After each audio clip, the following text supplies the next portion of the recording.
তত্ত্বত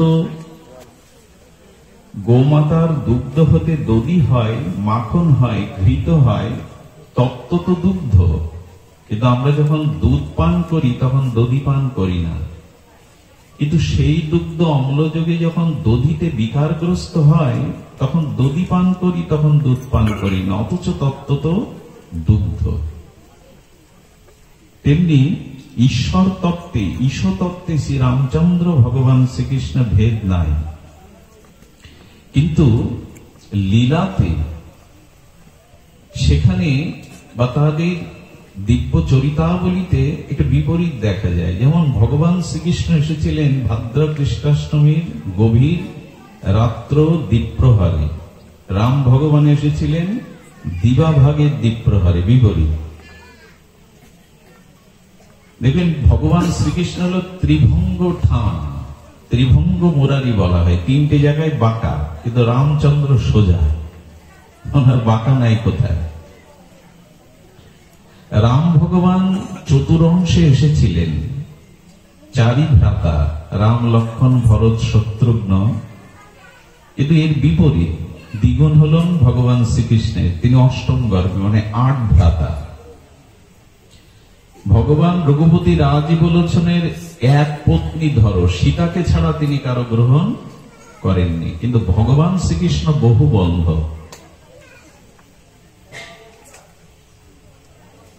ভগবান শ্রীকৃষ্ণের লীলা অনুকরণীয় নয়, অনুসরণীয় নয়, মানে স্মরণ করার লীলা, কীর্তন শ্রবণ করার লীলা, কিন্তু রামচন্দ্রের প্রত্যেকটি চরিত্র অনুকরণীয়, অনুসরণীয়। গিরিরাজ গোবর্ধন ধারণ করার অনুকরণ অনুসরণ কেউ যেন করতে না যায়, একটা ইটও তো হাতে রাখতে পারবে না। রাসলীলা সকলের পক্ষে সম্ভব কি? পরম তত্ত্বে না পর্যন্ত পৌঁছানো রাসলীলার অধিকারী কেহ নয়। আত্মারাম এবং আত্ম ইন্দ্রিয় জয়ী আত্মতত্ত্বজ্ঞ পুরুষ ব্যতীত বুঝবেই না, কিন্তু রামচন্দ্রের প্রত্যেকটি লীলা মানব সমাজে, ব্যক্তি পরিবারে অনুকরণীয়। এই জন্য রঘুপতি রামচন্দ্র আমাদের আদর্শ, আমাদের মর্যাদার স্থানে আসেন। আজ আমাদের এই সামাজিক অবক্ষয়ের যুগে, মানবতা মনুষ্যত্বের অবক্ষয়ের সময়ে আমরা একটু রঘুপতি রাজীবলোচন মর্যাদা পুরুষোত্তম রামচন্দ্রের আদর্শটা সামনে আনবো। এদের চরিত্র বড় বিপরীত। মনে পড়ে তুলসীদাস গোস্বামী লিপিবদ্ধ করেছেন অপূর্ব একটা মানস লীলা। এটা তো জড় জগৎ, এটা অনিত্য সংসার, কিন্তু নিত্য স্বরূপ শ্রী গোলক বৃন্দাবনে, সেখানে অযোধ্যাও আছে আর গোকুলও আছে। তো অযোধ্যা এবং গোকুল, যেটা নিত্য লোক, চিন্ময়, অনির্বচনীয় ৭০০ নিত্য ধাম, সেখানে রাঘবেন্দ্র রাজীবলোচন রামচন্দ্রকে মা কৌশল্যা সেই শৈশব লীলায় তিনি গেছেন গোকুলে, গোকুল গেছেন নন্দ ভবনে। এটি বড় মাধুর্যের, বড় আস্বাদনের। যখন রামকে মা কৌশল্যা, স্নেহবৎসল কৌশল্যা করে করে আর শিশু রামকে নিয়ে গেছেন কোথায়? গোকুলে, নিত্যধামে। গোকুলে কৃষ্ণ তখন শিশুরূপে, মা যশোদার কোলে রামচন্দ্র। দুজন যখন মায়ের কোলে সম্মুখে হয়েছে, তো দুজন দুজনের দিকে তাকিয়ে, শিশু তো আর নিত্য লোকে দুইজনকে সমত তত্ত্বই তারা সমান দেখাচ্ছে। কুশল বিনিময়ের এক সময়ে কৃষ্ণ রামকে খেলবার জন্য কোল থেকে নামিয়ে দিল। খেলা শেষে কৌশল্যা যখন ফিরে আসবেন, তখন হয়ে গেল মারাত্মক ভুল। তিনি রামকে ভেবে কৃষ্ণকে কোলে নিলেন কৌশল্যা, আর কৃষ্ণকে কোলে নিলেন কৌশল্যা, এবং যশোমতী মা রামকেই কানাই ভেবে কোলে নিলেন। পরে যেটা ঘটলো, এই চরিত্রে বোঝা যায় রামচন্দ্র এবং শ্রীকৃষ্ণের চরিত্রে কতখানি এক বিস্তর পার্থক্য রয়ে গেছে। সেদিন কৌশল্যা কৃষ্ণকে রামভদ্র ভেবে যখন আনলেন, এসে দেখে রামচন্দ্র দিব্যি স্থির দাঁড়িয়ে, চঞ্চলতা নেই, চপলতা নেই, বন্ধুদের সাথে খুনসুটি নেই, কারো ঘাড়ে উঠছে না, কারো এঁটো খাচ্ছে না। তো যশোদা মা দেখছে কৃষ্ণের এরকম স্বভাব নয়, সে ক্রীড়া করে, খেলে, বড় চঞ্চল, চপল, ননিচুরি করে। এ তো দেখি স্থির দাঁড়িয়ে, স্বভাব বদলালো কেন? এদিকে কৌশল্যার কোলে কৃষ্ণ ঠিক বিপরীত, খেলছে, ভাঙছে, হাসছে, সকাদের কাঁধে উঠছে। রাম কিন্তু ধীর স্থির, মর্যাদা সবখানেই, তার জন্মযাত্রা থেকে তার অপ্রকটকালীন সবকিছুই তার স্থির, ধীর স্থির মর্যাদা। যখন চক্রবর্তী সম্রাট দশরথ রাম ভেবে কৃষ্ণকে কোলে নিতে বসেছেন, এদিকে করেছে কি, কৃষ্ণ নন্দ বাবার কোলেই প্রসাদ পায়। কিন্তু আজ বিপরীত হচ্ছে। বিপরীত হলো, কৃষ্ণ নন্দ বাবার কোলে বসে নন্দ বাবার স্নেহবৎসল হাতে তিনি পান, কিন্তু ওদিকে নন্দ বাবার কোলে যে রামকে বসিয়েছে, রাম কোলে না বসে কান্না শুরু করেছে, পাশে বসবে, হাতে তুলে খাবে। এদিকে রাম মনে করে কৌশল্যা যে কৃষ্ণকে নিয়ে গেছেন, তার বিপরীত, সে কোলে চড়বে, ওই দাড়ি ধরে টানছেন দশরথের, অথবা এটো লাগিয়ে দিচ্ছেন। কৌশল্যার মনে হলো, আমার রামের স্বভাব একদিনে তো বদলায় না, কিছু ঘটে গেল না তো। এরপরেই যখন পরের দিন নিয়ে গেলেন গোকুলে, তখন বুঝতে পারলেন স্বভাবে ছাড়া এদের বোঝা যাবে না। দুজন একই তত্ত্ব, কিন্তু চঞ্চল চপলতা শ্রীকৃষ্ণের থেকে, তার বালকসুলভ চপলতা থেকে রাম পুরো বিপরীত, স্থির। আমরা এইটুকু জানবো যে রামচন্দ্র, রামভদ্রের তার প্রতিটি লীলাচরিত মানব সমাজের জন্য আজ বড় বেশি অপরিহার্য হয়ে দেখা দিয়েছে। একজন আদর্শ রাজা, একজন আদর্শ ভ্রাতা, একজন আদর্শ পুত্র, একজন আদর্শ মানবের তার যে চরিত্রাবলী, তার যে চরিত্র, দিব্য চরিত্র, সেটি যদি দর্শন করতে হয় রঘুপতি রামচন্দ্রের থেকেই দেখতে হবে। আমরা শুরুটা করব এই চার অংশে যে এসেছিলেন প্রভু রঘুপতি রামচন্দ্র ভাতৃপ্রেম দিয়ে, যেটা আমাদের সমাজে এখন বড় অভাব।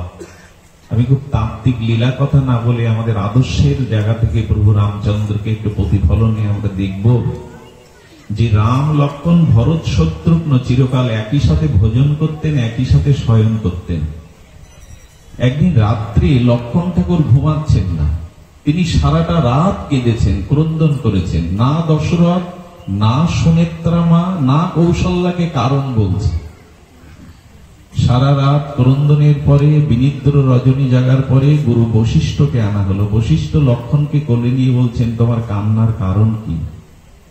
বললেন, গুরুদেব, চিরকাল আমি দাদার পাশেই থাকি, আমার পাশে ভরত থাকে, ভরতের পাশে শত্রুঘ্ন, কিন্তু কাল ভরত জোর করে প্রভু রামের পাশে থেকেছে, আমাকে তার পাশে রেখেছে, আমি প্রভুর চরণের পাশে থাকতে পারিনি, এই জন্য কেঁদেছি আমি, এই জন্য আমার ক্রন্দন। ভ্রাতৃত্ববোধ এখানে আছে তো। আর সামান্য জমির জন্য যখন এক ভাই আর এক ভাইয়ের বিরুদ্ধে করে মামলা করে, তখন রামায়ণে বাল্মীকি, তুলসীদার বলছেন, দেখো ভাইয়ের পাশে না থাকার দরুন সারা রাত কেঁদেছে লক্ষ্মণ।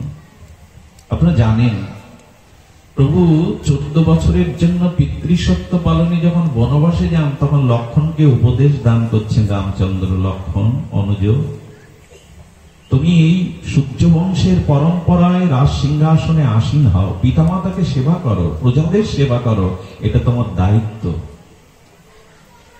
যে কথা অপূর্ব কথা বলেছিলেন, হয়তো আপনাদের শ্রবণের দ্বারা আত্মতৃপ্তি আসবে, একটা সামনে আলো জ্বলে উঠবে, আদর্শের আলো, জীবন চলার পথে একটা পাথেয় দিগদর্শন হয়ে উঠবে। লক্ষ্মণ বলছেন, প্রভু, দাদা, আপনি ধর্ম পালন করেন, কিন্তু আমি ধর্ম পালন করি না। রামচন্দ্র হাসছেন আর বলছেন, আমি ধর্ম পালন করি, তুমি ধর্ম করো না। বললে, না, এই জন্য আপনার আদেশ আমি রক্ষা করতে আমি সিংহাসনেও না বসবো, না পিতামাতা প্রজার সেবায় আমি অযোধ্যাতে থাকবো। আমি আপনার চরণ সেবার জন্য এখনই আপনার সাথে বনবাসে যাব, কারণ আপনি ধর্ম করেন, আমি ধর্ম পালন করি না। এ কথা তাত্ত্বিক ব্যাখ্যা করেছেন তুলসীদাস গোস্বামী। এই মহাত্মা বলছেন, রামচন্দ্র বলছেন, আচ্ছা ধর্ম কাকে বলে? বেদ অনুশাসিত, বেদ অনুশাসিত 6টি কর্মে যার চরিত্রের মধ্যে আছে তিনি ধার্মিক। খুব ধ্যান দিয়ে শুনুন, বেদ অনুমোদিত, বেদ অনুশাসিত 6টি কর্মে যার চরিত্র প্রতিফলন ঘটে তিনি ধার্মিক।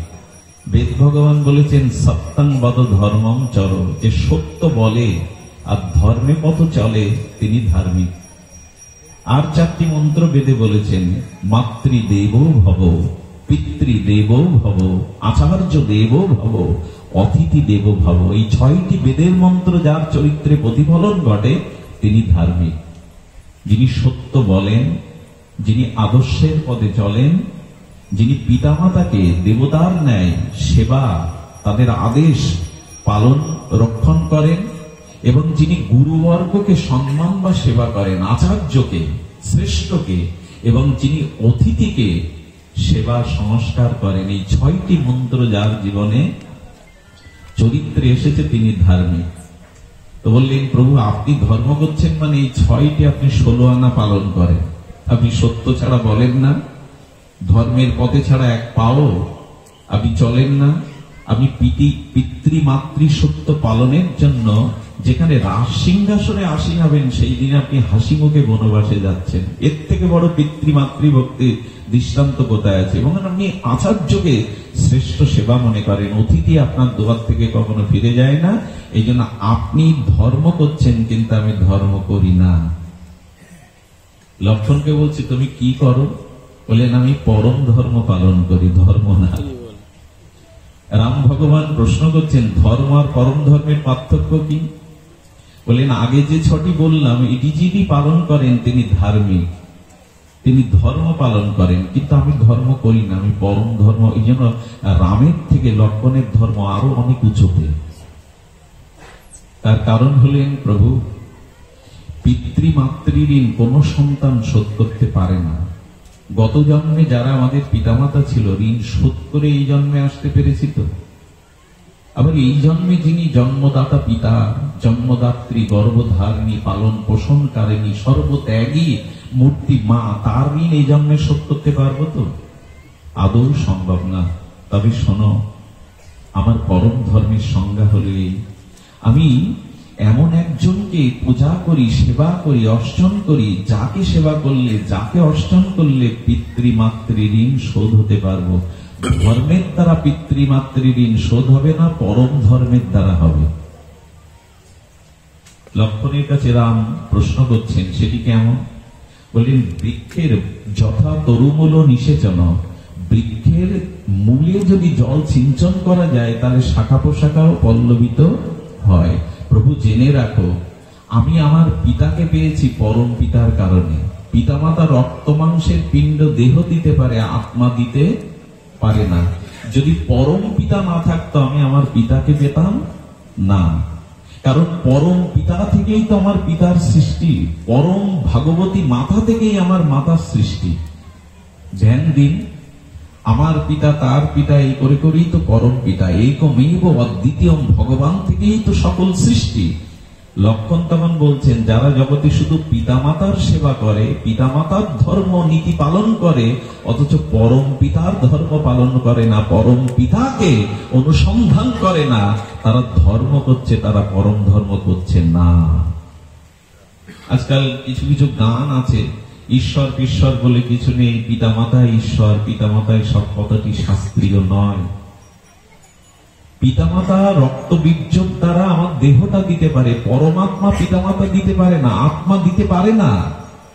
আত্মা না থাকলে পিতামাতার কোলে শোকাহত মৃত সন্তান পড়ে থাকে, রক্ত মাংসের দেহ গঠিত হয়, আত্মা পিতামাতা দিতে পারে না।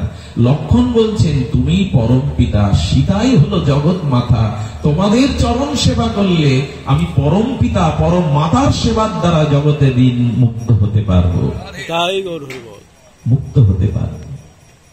প্রভু তোমার সেবাই জগতের সেবা। যথা তরুমূলং নিষেচন, বৃক্ষের মূলে জল দিলে শাখা প্রশাখাও পল্লবিত হয়। আর শোনো, পিতা মাতাকে সেবা করে যদি পরম পিতা পরম মাতাকে সেবা না করি, দিন কখনো আমি মুক্ত হতে পারবো না। কিন্তু তোমাদের সেবা করলে। রাম তখন বলছেন, দেখুন কি মর্যাদায় দাঁড়িয়ে প্রভু রামচন্দ্র বললেন, আমি নিতে পারি তোমায় লক্ষণ, যদি তোমার গর্ভধারিণী মা অনুমতি দেয়। এই কথা শুনে লক্ষণ যখন মায়ের অনুমতি নিতে গেছে, লক্ষ্য করুন, মা বরণ ডালা নিয়ে অনেকটা পথ ঘর থেকে বাইরে এসেছে। লক্ষণকে বলছেন, যাতে তোর প্রভুর সাথে যেতে বিলম্ব না হয়, এই জন্য বরণ ডালা অনুমতি দেওয়ার জন্য আমি ঘর থেকে বাইরে অপেক্ষা করছি। এই না হলে মা বলছেন, মা বলে, হ্যাঁ রে লক্ষণ, আমার আজ থেকে আদেশ, রাম যে তপবনে যাবে সেই তপবনই তোর কাছে অযোধ্যা।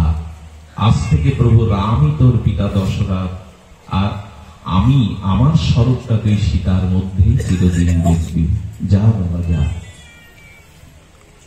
লক্ষণ পালন করলেন পরম ধর্ম।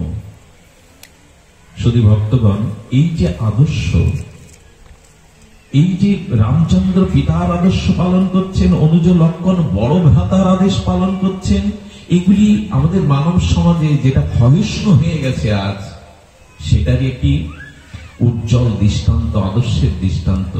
আপনারা জানেন, যার কারণে বনবাস হলো, সেই কৈকেয়ীর একবারে যে ভরত অযোধ্যার রাজা হবেন, সেই ভরতের চরিত্রটা দেখুন। এটা আরো আরো মহান ত্যাগের চরিত্র।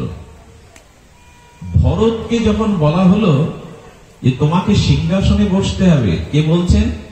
বশিষ্ঠদেব, গুরু বশিষ্ঠদেব। মা কৌশল্যা বলছেন, সূর্যবংশের সিংহাসন পরম্পরা শূন্য থাকতে পারে না, তোমাকেই বসতে হবে। কারণ একবারে রামচন্দ্রকে যদি বনবাস হয়েছে, তো তোমাকে 14 বছরের জন্য সিংহাসনে বসতে হবে। ভরত কি বলল জানেন? কথাটি বড় মার্মিক কথা। ভরত বললেন, আমার লোভ একটু বেশি। এই যে সিংহাসনের পদ দিচ্ছেন আমার লোভটা সামান্য না, বৃহৎ লোভ।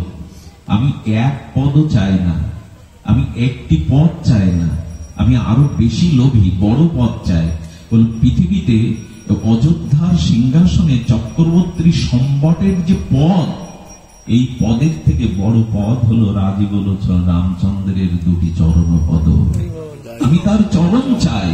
সিংহাসন তো একটা পদ, আমি দুটি পদ চাই প্রভু রামচন্দ্রের, আমার লোভ বেশি।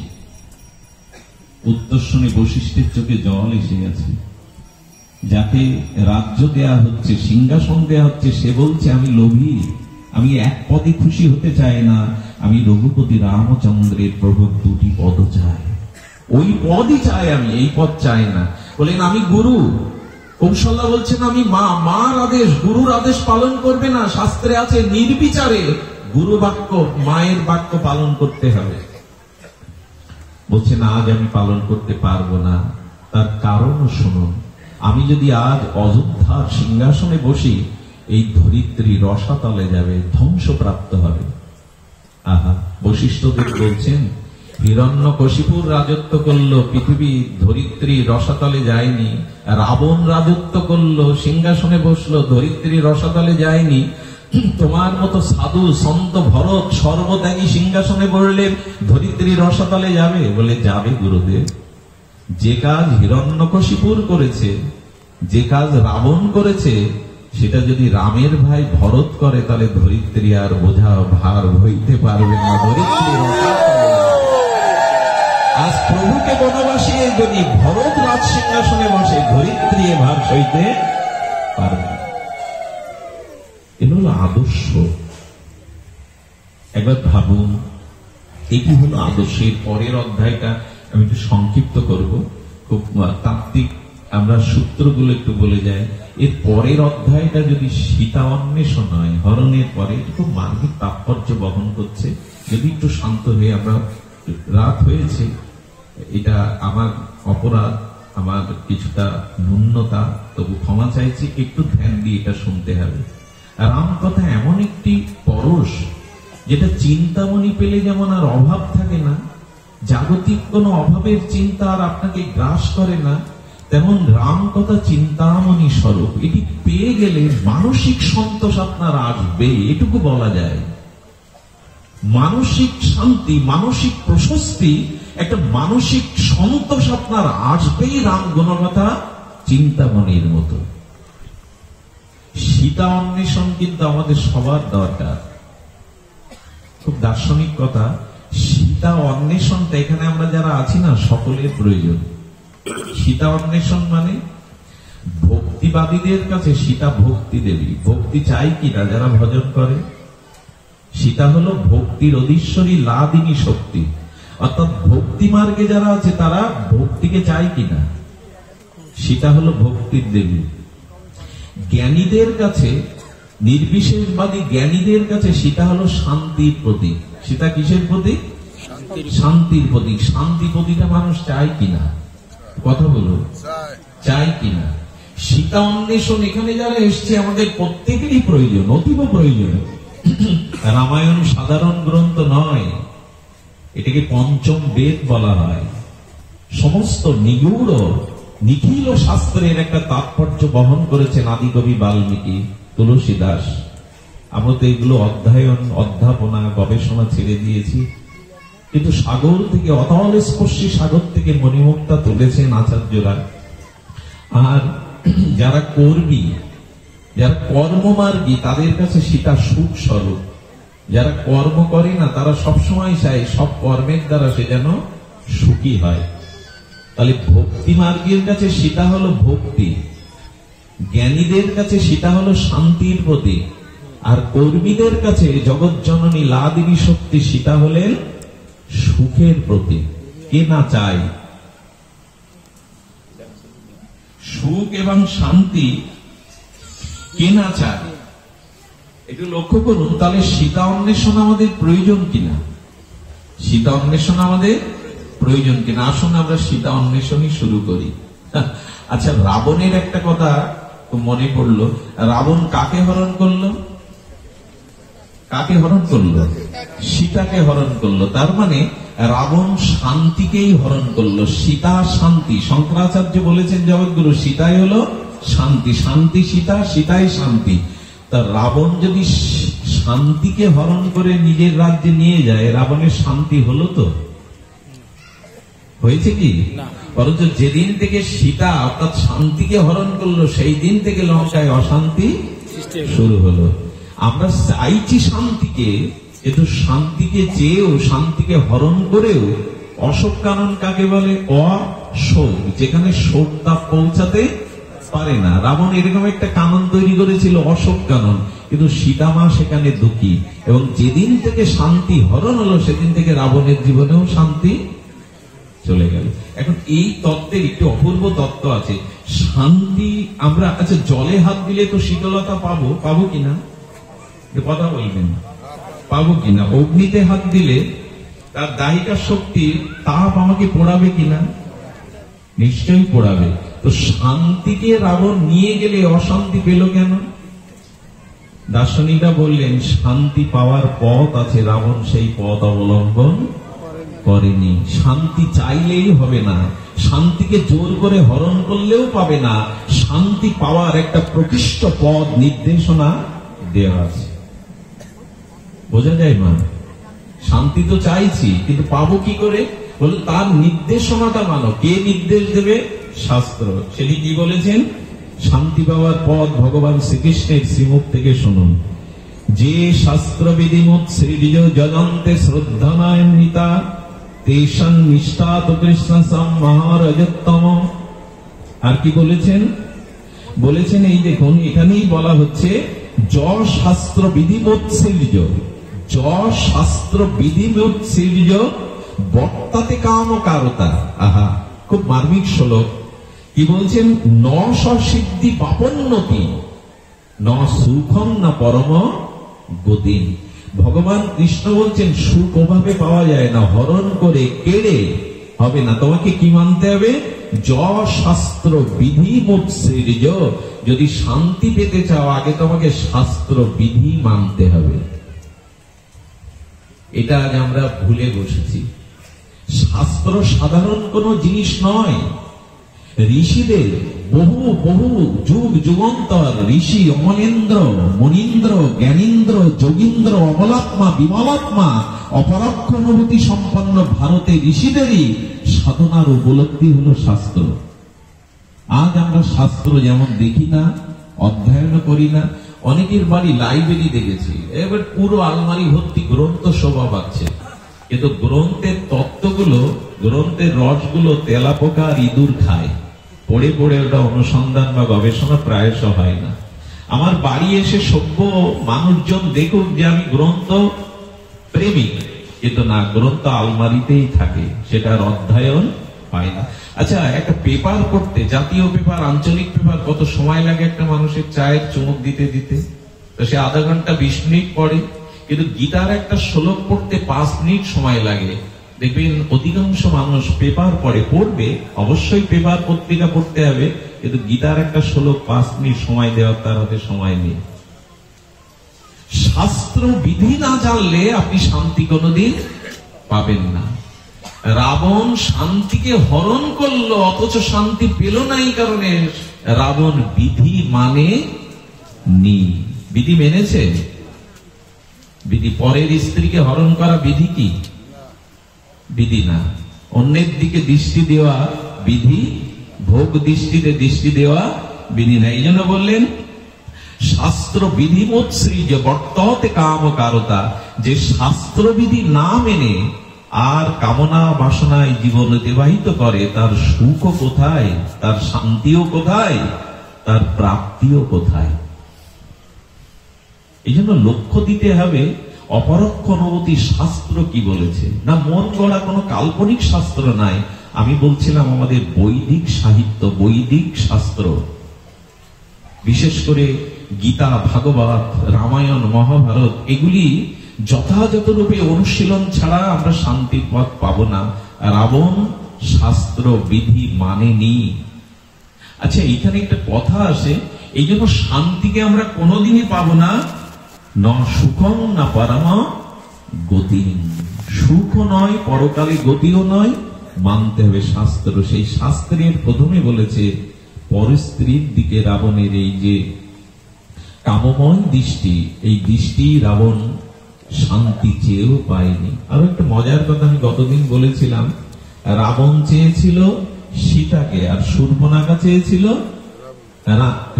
রামকে। ভগবানকে চাওয়া অপরাধ?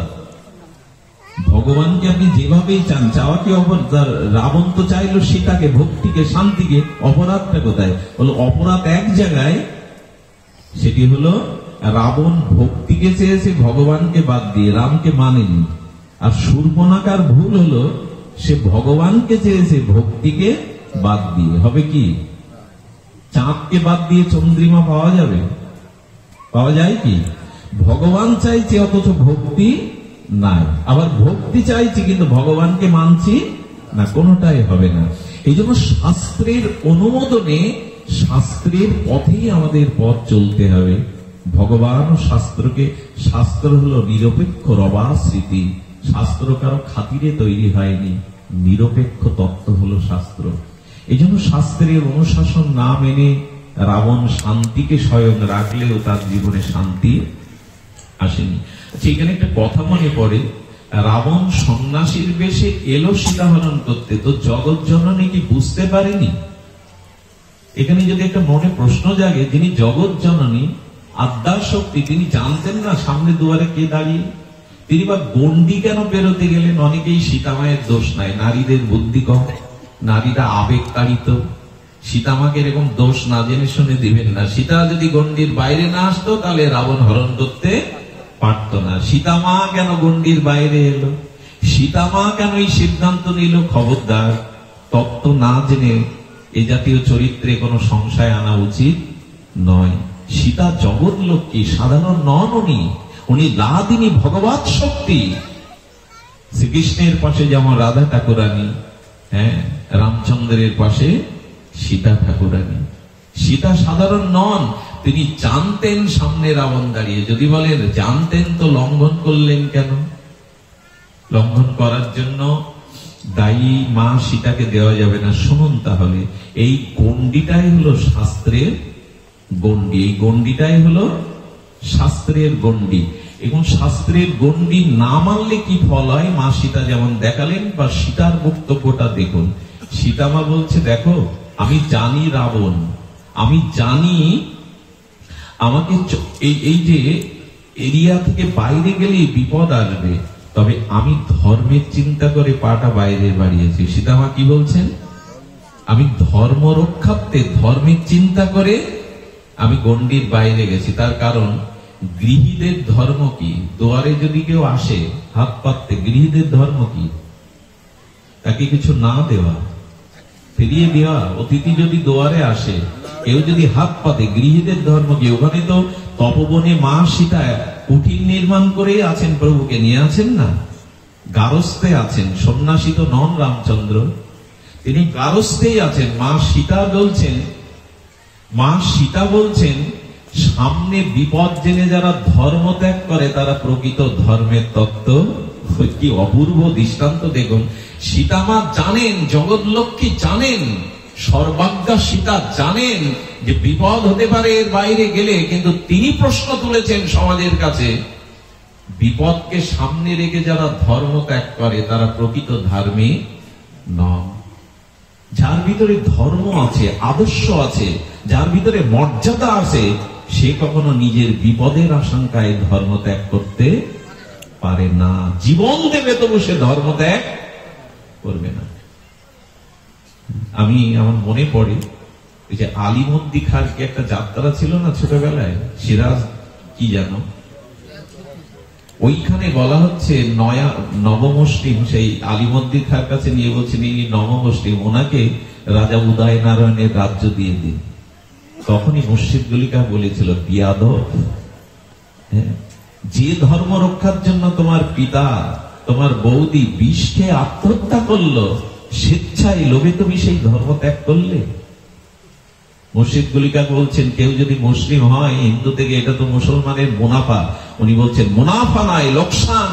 যে নিজের ধর্মকে শ্রদ্ধা করতে পারে না, যে নিজের ধর্মের সাথে বেঈমানি করে, সে অন্যের ধর্মে গেলে এটাই করবে। তোমার মতো হিন্দু যদি দলে দলে মুসলিম হয়, মুসলিম ধর্মই কলুষিত হয়। যারা বিপদকে সামনে রেখে ধর্মকে পরিত্যাগ করে, আদৌ তারা ধর্ম তত্ত্ব জানে না। সীতামা সাধারণ নয়, সীতা জানতেন বিপদ হলেও আমি ধর্ম ত্যাগ করতে পারবো না। তাই সীতামা এগিয়ে গেলেন। এবার সীতাকে প্রশ্ন করুন তো, মা তোমার হাত ধরে হরণ হচ্ছে, ধর্ম পালন করতে গিয়ে তুমি নিজেকে রক্ষা করতে পারছো না, এটা বা তোমার কেমন প্রজ্ঞা? সীতামা তখন বললেন, আমি এইটুকু জানি, ধী ধাতুমন উত্তর প্রত্যয় যোগে ধর্ম শব্দ নিষ্পন্ন। ধর্ম শব্দের সরলত্ব হলো যাকে ধারণ করলে আর কখনো পতন বা স্খলন হয় না। ধর্ম ধারায়তি ইতি ধর্ম, যে ধর্মকে ধরে রাখে, ধর্ম তাকে ধরে রাখে। কোটি রাবণেরও সাধ্য নেই আমার কোনো ক্ষতি করার, কারণ যে ধর্মকে ধরে, ধর্ম তাকে ধরে রাখে। এই সব থেকে প্রমাণ দেখবেন, মাছের ধর্ম কি? জলে বাস করা তো নাকি? জল ছাড়া মাছ বাঁচবে? মিন বাঁচবে? ওকে সোনার থালায় রাখলে, পদ্মের পাপড়ির মধ্যে রাখলে বাঁচবে কি? জলের ধর্ম, এই মাছের ধর্ম, মিনের ধর্ম জলের আশ্রয়ে থাকা। আর এই জন্য দেখবেন পাহাড়ি নদীতে, প্রবল স্রোতস্বিনী নদীতে যখন প্লাবন আছে, জলোচ্ছ্বাস আছে, তখন হাতি ভেসে যায়, মাঝি ভেসে যায়, কত ব্যক্তি কাঠের গুঁড়ি ভেসে যায়, কিন্তু মাছগুলো উজানে উল্টো দিকে সাঁতার কাটতে কাটতে যায়। এর বা ব্যাখ্যা কি?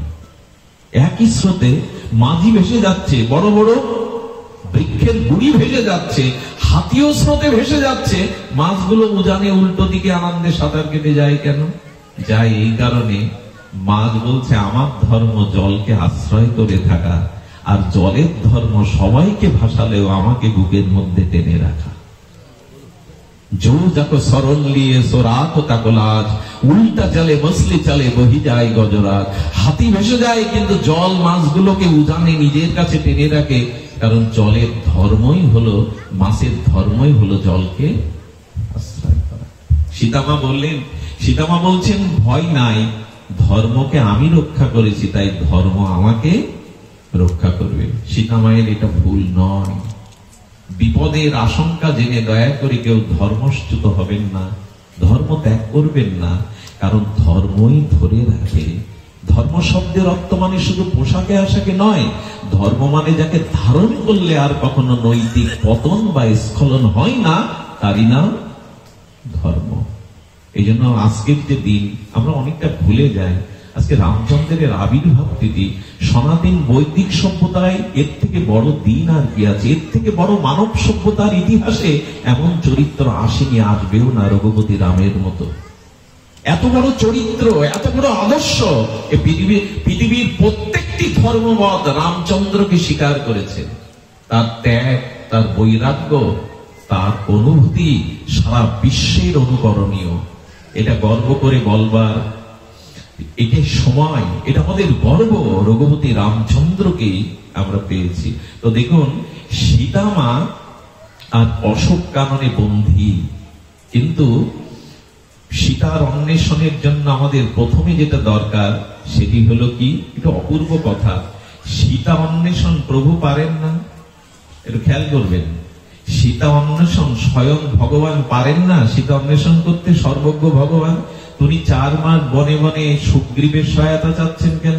হনুমানের সহায়তা চাচ্ছেন কেন? ভগবানের কি অসম্ভব কিছু আছে? সর্বশক্তিমান তত্ত্ব, তিনি উদ্ধার করতে পারেন না? এবং এখানে দেখুন, নারীদের প্রতি, স্ত্রী জাতির প্রতি রামচন্দ্রের কি শ্রদ্ধা। সীতা হারিয়ে রাম কাঁদছেন, বনের হরিণগুলোকে, বৃক্ষগুলোকে কাতর হয়ে জিজ্ঞাসা করছেন, বলতে পারো আমার সীতা কোন পথে গেছে? প্রভুর চোখে জল। এটা মা পার্বতী দিকে বিশ্বাস করেনি যে বউ হারিয়ে ভগবান কাঁদে। রামচন্দ্র মানবীয় চরিত্র দেখাচ্ছেন, নারী ভোগের বস্তু নয়।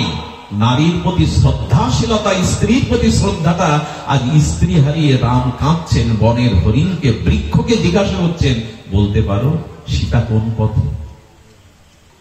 একটি পুরুষের জীবনে সব থেকে বড় সম্পদ হলো তার গুণবতী স্ত্রী। আর সেই স্ত্রীকে যারা শুধু ভোগ্য দৃষ্টিতে দেখে, আদর্শ পতি সে কখনো হতে পারে, আদর্শ সন্তানের পিতাও সে হতে পারবে না। স্ত্রী জাতির প্রতি শ্রদ্ধাটা রাম ভগবান। লক্ষণ বলছেন, আপনি চক্রবর্তী সম্রাট, অযোধ্যার নৃপতি, আপনি দশরথের তনায়, ওইরকম হাজার সীতা পাওয়া যাবে। দাদা, আপনি সীতা হারিয়ে কাঁদছেন কেন? লক্ষণের মুখে করপল্লব দিয়ে আচ্ছাদন করে বললেন, এ কথা কখনো বলবে না লক্ষণ। শোনো, সীতা রোগশয্যায় আমার কাছে ভগ্নীর মতো, সেবাতে সীতা আমার কাছে মায়ের মতো। কোন সংকটে পড়ল সীতা আমার বুদ্ধিদীপ্ত মন্ত্রীর মতো। সীতার শয়নে আমার শয়ন সঙ্গিনী, আহারে সে মা, রোগশয্যায় আমার শিয়ারে সে ভগ্নী। রামচন্দ্র এমনি করে সীতার মহিমা বলতে বলতে বলছেন, লক্ষণ, সীতাকে যদি উদ্ধার না করতে পারি, রাম কখনো বনবাস থেকে আর অযোধ্যায় ফিরে। এত বড় যুদ্ধ করলেন একটা স্ত্রীর জন্য, কত সম্মান নারী জাতিকে দিয়ে গেছেন প্রভু রামচন্দ্র। ঘরে ঘরে যে নারীরা চোখের জল ফেলে পুরুষ তার অত্যাচারিত হয়, সে গৃহে দেবতার অভিশাপ আসে। এই আদর্শগুলো প্রভু রামচন্দ্র ফুটিয়ে তুলেছেন। আচ্ছা, এখানে প্রশ্ন হলো, স্বয়ং সর্বশক্তিমান তত্ত্ব ভগবান থাকতেও তিনি কেন সুগ্রীবের কাছে যাচ্ছেন, শবরীর কাছে জিজ্ঞেস করছেন সীতা কোন পথে? জানেন না উনি? এটা মানবীয় লীলা, এটা মনুষ্য জগতের নরলীলা। উনি যদি আচরণ না করেন আমরা শিখবো না। শেষে কি হলো কেন জানেন? সুগ্রীবকে, কিষ্কিন্ধার বানরদেরকে, এদেরকে রাম সাথে নিচ্ছেন কেন জানেন? সেটি হলো, ভগবান যখন আসেন তখন অযোগ্যকে তিনি যোগ্যতা দান করতে আসেন। যদি সুগ্রীব প্রভুর সাথে, প্রভুর মিত্রতা না হতো, হনুমানের সাথে মিত্রতা না হতো, আর সুগ্রীবের মহিমা, হনুমানের মহিমা জগতে কীর্তিত হতো না। অযোগ্যকে যোগ্যতা দানের জন্যই মহাপুরুষরা আসেন। নিজের পদ প্রতিষ্ঠা, ইতিহাস রচনার জন্য নয়, নিজে মান সম্মান বড়মালা নেওয়ার জন্য নয়। অযোগ্যকে যারা যোগ্য করতে পারে, অবহেলিত নিষ্পেষিতকে যারা সামনে আনতে পারে, এরাই মহাপুরুষ। যারা অন্যদেরকে মূল্যায়ন করে। কিষ্কিন্ধাকে, আচ্ছা সুগ্রীব তো সর্বহারা, বালি তাকে ক্ষমতার জোরে স্ত্রী কেড়ে নিয়েছেন, পদ কেড়ে নিয়েছেন, সিংহাসন কেড়ে নিয়েছেন।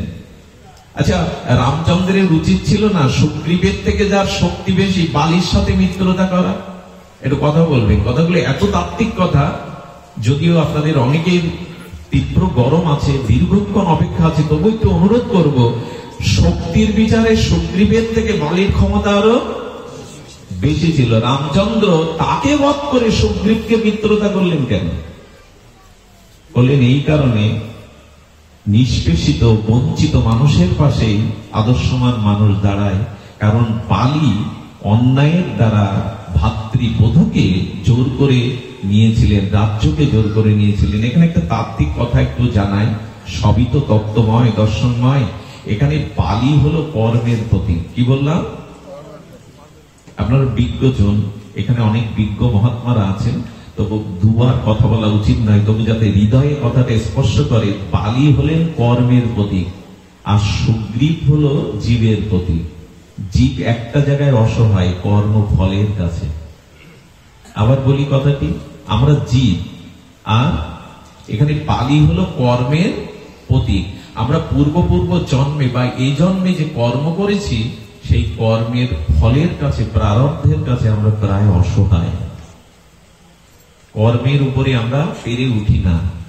এই জন্য যেদিন রাজা হবেন রাম, তাকেও বনবাসে যেতে হয়। আচ্ছা, ভগবানের পিতা দশরথ, তিনি রামচন্দ্রের রাজ্যাভিষেকের দিনটা কার কাছ থেকে নির্ণয় করেছিলেন? বশিষ্ঠ দেবের কাছে। বশিষ্ঠ দেব ত্রিকালজ্ঞ ঋষি, তার তিথি নির্বাচন কি ভুল হলো বাবা? বশিষ্ঠ দেব শুভ দিনের নির্ঘণ্ট করে দিলেন যে এই দিনেই রামকে অভিষেক করতে হবে। ভুল ছিল কি? কিন্তু কর্মফল এত প্রবল যে অনেক শুভ দিন, অনেক জ্যোতিষশাস্ত্র কর্মফলের কাছে পেরে ওঠে না, কর্ম প্রবল। তো এখানে বালি হলো কর্মের প্রতীক, সুগ্রীব হলো জীবের প্রতীক। মাঝে মাঝে কর্মের কাছে আমরা পরাজিত হয়ে যাই, কর্মের উপরে পেরে উঠি না। তাই যারা বঞ্চিত হয়েছেন, কর্মফল থেকে মুক্ত পাচ্ছেন না, সেই জীবরূপ সুগ্রীবকে নির্দেশ দিচ্ছেন, তুমি ভগবানের সাথে সম্বন্ধ করো যদি কর্মফলকে এড়িয়ে নিজের গৌরব কথা, নিজের কল্যাণী করতে চাও। কর্মফল একমাত্র নিয়ন্তা, স্বয়ং নিয়ন্তা ভগবানের হাতে। তুমি যদি ভগবানের সাথে সম্বন্ধ করতে পারো, নিজেকে সমর্পণ করতে পারো, তখনই কর্মফল থেকে তুমি মুক্তি পাবে। এর একটা দৃষ্টান্তও আছে। দৃষ্টান্তটা কেমন জানেন? আমাদের বাংলাদেশের সংসদে এই নিয়মটা আছে কিনা জানি না, কিন্তু ভারতবর্ষে ওদের যে লোকসভার যারা সদস্য হয়, যদি কেউ আসামি হয়, কারোর নামে কেস থাকে, তবে সংসদের মধ্যে কাউকে অ্যারেস্ট করা নিয়ম নেই। তার মানে রাষ্ট্রপতি যেখানে আছেন ওইখানে ঢুকে কোন পুলিশ প্রশাসন কাউকে অ্যারেস্ট করতে বাইরে আসলে পারবে। কথাটার আমার অর্থ এরকম মনে হয়, ভগবানের চরণে যারা আছেন, জগৎপতির চরণে, কর্মফল তাকে অ্যারেস্ট করতে পারবে না, কর্মফল তাকে বন্দী করতে পারবে না, যিনি ভগবানের চরণে আছেন। আপনারা লক্ষ্য করেছেন, সুগ্রীব পরাজিত, বালির সাথে পাচ্ছেন না, তার বলে পাচ্ছেন না, হরণ হয়েছে। আমাদেরও কর্মের দ্বারা সব হরণ হয়। এখানে বলছেন কর্ম জয় করতে গেলে কর্মের নিয়মটা ভগবানের সাথে সখ্যতা গড়ে তুলো, ভগবানের চরণ আশ্রয় করো। সুগ্রীব যেই করলো। আচ্ছা, অনেকেই প্রশ্ন তোলেন, বালিকে যখন বধ করলো রামচন্দ্র পেছন থেকে, তখন বালির একটা প্রশ্নের উত্তর দিতে গিয়ে রামচন্দ্র অনেক সময় নীরব ছিলেন। ভগবান বালি বলছেন, প্রভু তুমি ভগবান, আমি একটা হরিণকে শিকার করতে গেলে, জন্তু জানোয়ারকে শিকার করতে গেলে মানুষ সম্মুখ সমরে শিকার করে, আমাকে তুমি পেছন থেকেই মারলে, এটা তোমার ভগবানত্ব, এটা তোমার আদর্শ। রামচন্দ্র অনেক সময় নীরব ছিলেন। নীরব থাকার পরে বলছেন, প্রভু তোমার এটা ধর্ম তো সিদ্ধান্ত হয়নি, আমি তো কিষ্কিন্ধার বানর, পশুদের কি ধর্মবুদ্ধি থাকে? বলেন, ও তোমাকে মারাতে ধর্মবুদ্ধি আসছে এখন, কিন্তু যখন তুমি স্ত্রী হরণ করেছো, লোকের সম্পদ কেড়ে নিয়েছো, তখন তোমার ধর্মবুদ্ধি ছিল না। তবে শোনো বালি, যিনি ধর্ম পালন করেন না, ধর্মের দোহাই বা উপদেশ দেওয়ার অধিকার তার নেই। এটা কর্মের রথের চাকা কুরুক্ষেত্রে যেদিন মাটিতে দেবে যায়, রথের চাকাটা মাটিতে পুঁতে গেছে, তখন কর্ণ অর্জুনকে বলছেন, অর্জুন নিরস্ত্র কারো প্রতি বাণ বরিশন করা, অস্ত্র প্রয়োগ করা যোদ্ধার ধর্ম নয়। অর্জুনও গান্ডীব ত্যাগ করলেন, কর্ণ তুলতে রাজি হলেন। শ্রীকৃষ্ণ তখন বলছেন, সরে দাঁড়া অর্জুন, আমাকে সামনে যেতে দাও। বলেন, এই মুহূর্তে কর্ণকে বধ করো। বলেন, কেশব সখা, নিরস্ত্রকে অস্ত্র মারা তো ধর্মের লক্ষণ নয়। ধর্ম তুমি কি জানো অর্জুন, আমি যেটা আদেশ করছি সেটাই ধর্ম। কর্ণগণ থেকে বলে উঠছে, বা কৃষ্ণ বা, এই তুমি ভগবান, এই তোমার আদর্শ, নিরস্ত্রকে অস্ত্র দিয়ে মারতে বলছো। এখন ধর্মের নীতি দেখুন, ভগবান শিক্ষা দিচ্ছেন অহিংসা সবসময় ধর্মের নীতি না, হিংসারও প্রয়োজনের কথা বলা আছে। অহিংসাবে হিংসা, যেখানে যেটা প্রয়োগ করবার সেখানে বলা আছে। ওখানে কি বলছেন? ওখানে বলছেন যে শোনকর্ণ, যেদিন চক্রব্যূহের মধ্যে অভিমন্যুকে, নিরস্ত্র অভিমন্যুকে পেছন থেকে ছুরি মেরেছিলে, সেদিন তোমার এই ধর্মবুদ্ধি কোথায় ছিল কর্ণ? শুনে রাখো, যে ধর্ম পালন করে না, ধর্ম উপদেশ দেওয়ার তার কোন অধিকার নাই। বালি, পরের স্ত্রীকে হরণ করেছো, রাজ্য হরণ করেছো, ছোট ভাইকে বিতাড়িত করেছো, এরপরে তুমি ধর্ম শিক্ষা দিচ্ছ যে আমি কেন ধর্ম করছি? তবে শোনো বালি, তুমি যদি চাও আমি তোমার জীবন আবার ফিরিয়ে দিতে পারি, আমি তোমার জীবন আবার ফিরিয়ে দিতে পারি। ধর্ম রক্ষার দায়িত্ব আমার উপরে, অসুর বিনাশের দায়িত্ব আমার উপরে, তুমি যদি চাও ফিরিয়ে দিতে পারি। বালি তখন বুঝলেন ভগবানের উপদেশ পেয়ে না, ভুলটা আমারই।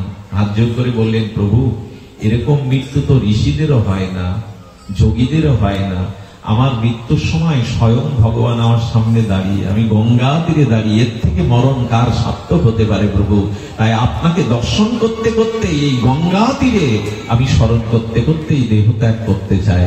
বালি প্রভুর আশীর্বাদ নিয়ে দেহত্যাগ করলেন। বলবার উদ্দেশ্য বা অভিপ্রায় হলো এই, কর্মের সাথে যদি প্রেরণা ওঠেন, কর্ম নিয়ন্তা সর্বশক্তিমান ভগবানের চরণ আশ্রয় নিন, তখনই কর্মফল থেকে আমরা নিষ্কৃত। কারণ তার পক্ষে সবই সম্ভব, ভগবানের পক্ষে সবই সম্ভব। ঠাকুর রামকৃষ্ণ বলতেন, ঈশ্বরের শরণ নিলে, ঈশ্বরে আত্মসমর্পণ নিলে কর্মফল ভুগতে হয়, তবে যেখানে এক মনের আঘাত লাগার কথা সেখানে এক সেরের আঘাত লাগে। ঠাকুর তো বালক সুলভ ভঙ্গিতে কথা বলতেন, খুব মজা করে বলতেন। বলতেন যেখানে পা কেটে বাদ যাওয়ার কথা সেখানে একটা আঙুল কাটে।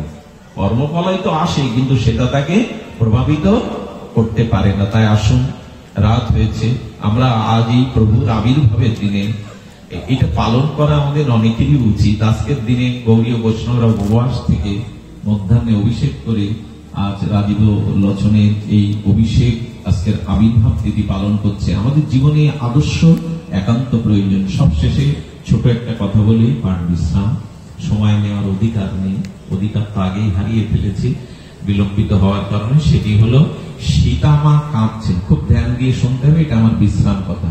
সীতামা কাঁদছেন কোথায়? বন্দিনী হয়ে অশোক কাননে।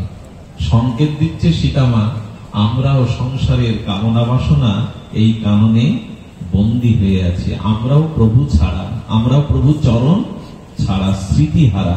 এই জন্য সীতামা অশোক কাননেও শোক পাচ্ছেন, যেখানে শোক থাকার কথা না। সংসারটা গড়েছি কি দুঃখ, শোক, চোখের জল পাওয়ার জন্য? গড়েছিলাম তো সুখের জন্য। সুখী হতে পারলাম কই? সুখটা তো আর কেনা বস্তু না যে পকেটে টাকা নিয়ে সুখ বাজারে কেনা যাবে। সুখটা পাচ্ছি কই? সীতামা দেখছেন না, প্রভুর চরণ ছাড়া যারা হয় তাদের আর সুখ কোথায়? আমি তপবনে ভালোই ছিলাম প্রভুর চরণে, কিন্তু যেই প্রভুর চরণ ছাড়া হলাম, সেই আমি অশোক কাননে থাকলেও এখানে সুখ নাই। সীতামা সংকেত দিচ্ছেন, ভগবানের চরণ ছাড়া হয়ে দূরে সরে যেও না, সুখ পাবে না। আজ পর্যন্ত কেউ পায়ও নি।